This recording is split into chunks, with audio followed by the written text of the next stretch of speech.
I'm Melissa, and my husband is Paul. He's a light novel writer and a freelancer who juggles multiple writing projects. I assist him as a secretary at his home office. On a typical day, I was deep into work alongside Paul. As the clock struck 3 p.m., I yearned for a brief break. Yet our tranquility was shattered by the abrupt thud of the front door swinging open. Paul and I exchanged worried glances, bracing ourselves for what was to come. Party time. The living room door swung open with a bang, courtesy of Pa's older sister, Donna. Despite supposedly residing at her parents' house, she made a daily appearance at 3 p.m., indulging in tea and devouring all the snacks we had received as gifts before heading home. Once more, I found myself engrossed in work. Can't you see we're busy? Can't this wait? Don't be such a killjoy. I just want my tea, Donna retorted, unfazed by our irritation. Who do you think you're talking to? Donna flung herself onto the couch, crossing her legs with an air of entitlement. True to form, she raided our snack stash, filling the room with the loud crunching of her indulgence. Listen, it's beyond belief, Donna, I vented, frustration bubbling.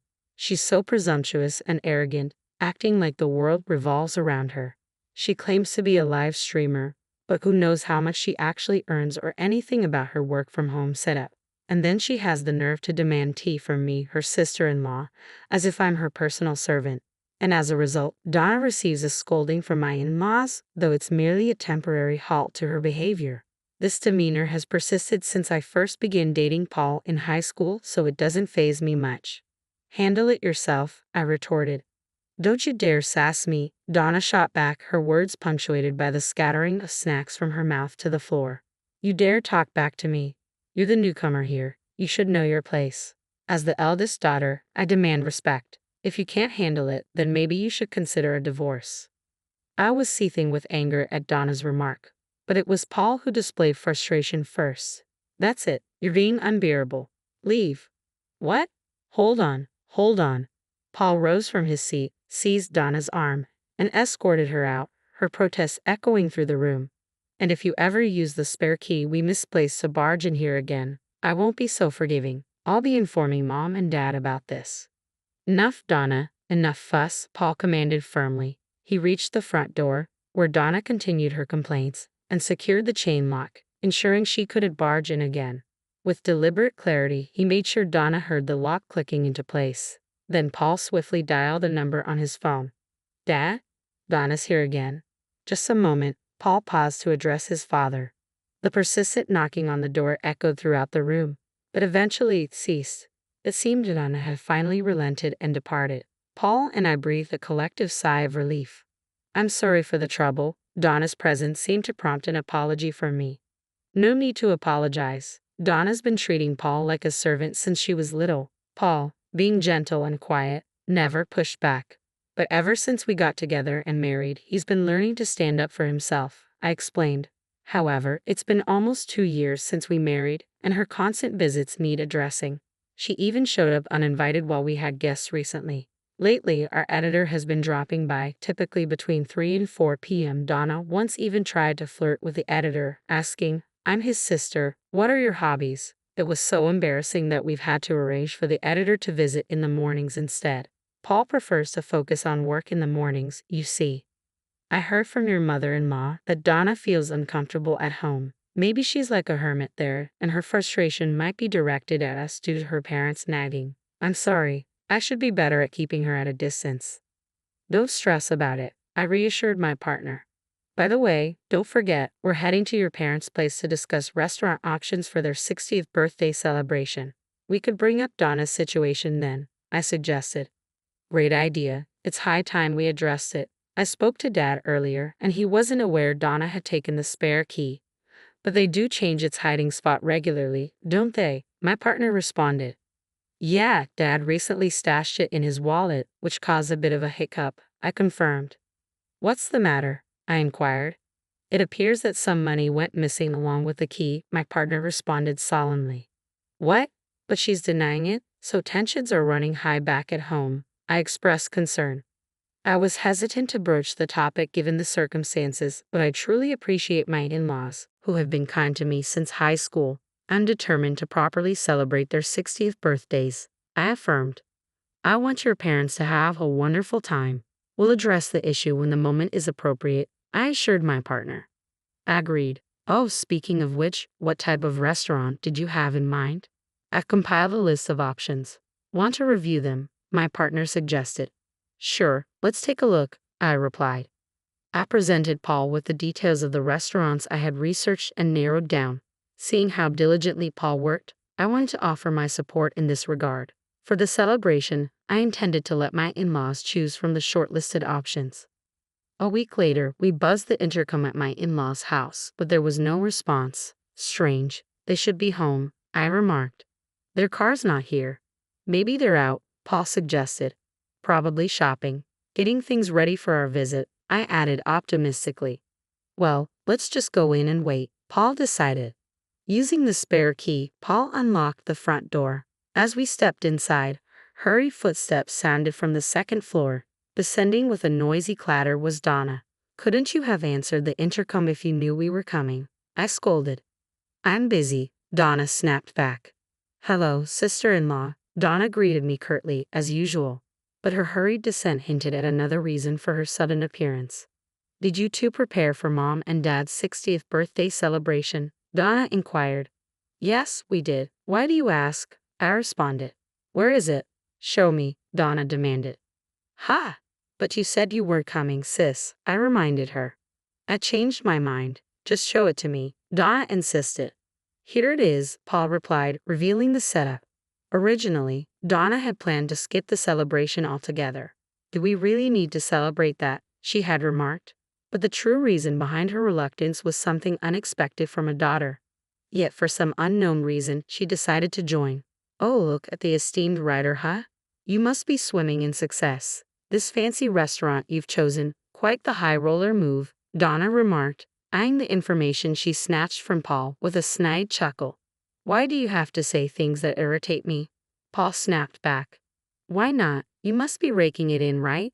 Though I'm making multiples of that, just so you know, she continued, her words always aimed at belittling Paul. If she truly earned multiples of his income, she'd easily clear 6 figures annually. However, there's no evidence to support this claim. Also, it was Melissa who selected the restaurant. Okay, can you please stop being so rude? Donna's intense stare made me uneasy. I instinctively retreated, asking, what's on your mind? But Donna proceeded to utter something utterly outrageous. Ah, there it is, Paul. You're finally witnessing this woman's true nature, aren't you? What? Oh, never mind. I'm excited for the celebration. Catch you later. Paul brushed off the comment. Donna then forcefully ushered both of us out the door. Strangely, she held onto the document, continuing her disruptive behavior yet again. Well, no big deal. We can print out the restaurant details whenever we need to, and then we can show my in-laws the photos to confirm, I reassured Paul. As it happened, our in-laws had completely forgotten about our visit that day and had gone to a Sunday farmers market instead. They apologized to us later for the mix-up. With the venue finalized and the reservation complete, we eagerly awaited the day of the 60th birthday celebration. As we arrived on site, Donna and our parents were already there.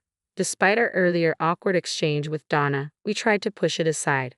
However, her smug smile directed at me sparked a sense of unease. Nevertheless, we proceeded into the restaurant. We were led to a private room, exquisitely designed in traditional Japanese style, surpassing the beauty depicted in online photos. Just as my in-laws began to admire the room with smiles on their faces, Donna interjected from behind us, her grin mischievous. Don't let yourselves be deceived, Mom and Dad, she remarked suddenly. Suddenly, Donna pointed a finger at me and shouted, You're after our family's wealth, aren't you?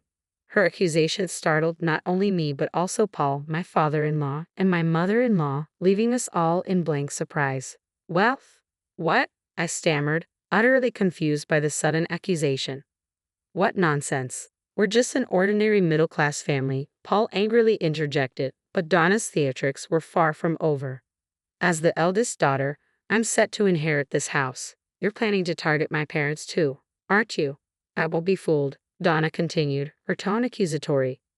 I really don't understand what you're talking about. Why would you think I'd do such a thing? I attempted to reason, but Donna seemed unwilling to engage in dialogue. I've seen right through you from the start. You're a dangerous woman. Getting close to Paul, and now this, Donna accused. That's absurd. Paul and I have been together since high school. If wealth was my goal, I would have chosen differently, I defended, incredulous. Donna merely snickered at Paul's disbelief and continued her tirade. A woman not after money would have picked a more modest restaurant. But look at this lineup. All expensive places, she boasted. Donna thrust some documents she had taken from Paul a few days ago into our hands. What's the point? I asked. Don't you see? This woman believes she can manipulate your wealth however she pleases. Simple-minded men, Donna jeered, bursting into laughter, oblivious to our growing realization of the situation's hopelessness. I won't hand over the family's wealth. Paul, do you see now? This woman's true colors, Donna declared, urging Paul to understand. Having her as family is a nuisance. You two should divorce. Paul, this is an order from your elder sister for the peace and security of our home. You need to divorce her and leave. Stay away from my parents, Donna yelled, advancing towards me aggressively. That's when Paul intervened, stepping between Donna and me. What on earth are you saying? Apologize to Melissa right now. Wait a moment, Dad, Paul interjected. What's this about money? Absurd. Melissa has been helping us organize our 60th birthday celebration, and you should be doing the same. Instead, you're creating unnecessary drama, Paul's father interjected. No, Dad, take a look at this, Donna insisted, flustered as she hurriedly handed the documents to her father. My father-in-law perused the documents. If you look closely, you'll understand. She's chosen outrageously expensive venues. She's draining the wealth of a middle-class family like ours, and all the expenses are falling on you and Mom, right? Am I mistaken? He concluded with a heavy sigh. Paul and I, along with my mother-in-law, were left speechless. Oh, what? Paul's confusion was evident. She's claiming we're footing the bill for the 60th birthday celebration, I clarified. Huh? Donna's eyes widened in surprise. Well, it would be rather odd for the honoree to foot the bill, she reasoned. Wait a moment, so you're insinuating Melissa is still spending Paul's money recklessly? See, I knew it all along, Donna accused. What nonsense is this? Melissa works alongside me and you know my salary supports us both. There's no reason for concern, Paul countered. But, Donna faltered. And what's your take on this, Mom? Donna turned to her mother, hoping for support. My mother-in-law stood there, silently, her head bowed. Exactly, Mom, you understand, right? Donna appealed. Listen, each of these venues holds cherished memories for your father and me, my mother-in-law explained. Donna was stunned. Melissa specifically consulted us about it. She wanted to incorporate our memories into the celebration and choose a menu based on them, my mother-in-law continued. No way, your disrespectful accusations are truly shameful. My mother-in-law's voice quivered with emotion. Tana was finally realizing her misconceptions, but it was too late to amend her errors. A realization that would soon become painfully clear. You've caused enough trouble. You're not welcome here anymore. Go home, Paul's father declared. But Dad, why are you being so harsh? I'm your daughter. You can't just throw me out, Donna protested. But you were planning on not attending in the first place, weren't you? Don't worry about the cancellation fee. I'll cover it, Paul's father replied firmly.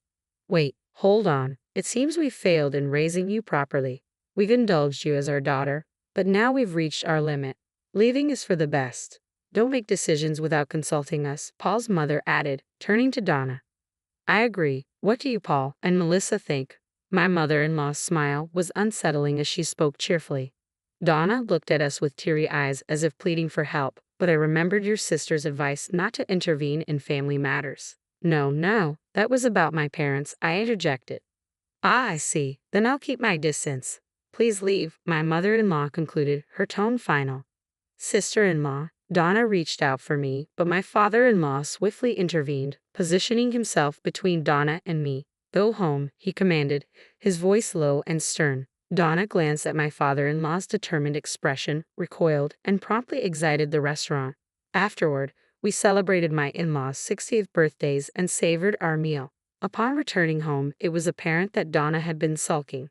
However, my father-in-law reiterated that she should leave. Donna burst into tears and caused a scene, prompting us to contemplate sending her to a rehabilitation facility. I'm not sick, she spat out before disappearing. Rumors circulated that she found a job at a dormitory, but she struggled to maintain it, frequently changing jobs and addresses. Meanwhile, we remained dedicated to our daily grind. Our bond with my in-laws remained strong, and we cherished our time together.